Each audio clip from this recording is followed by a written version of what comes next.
Modal fe'llar ikkinchi qism. Must bilan have to'ni farqlari va o'xshashliklarini ko'rib chiqamiz.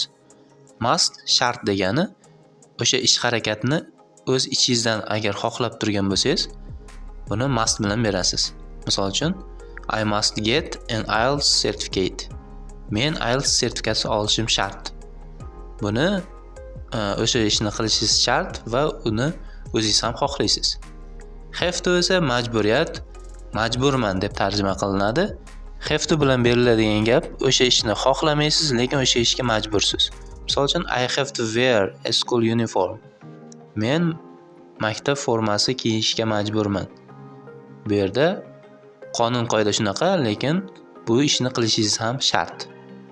Tushungan bo'lsangiz, quyida ikkita test bor. You wear a seat belt.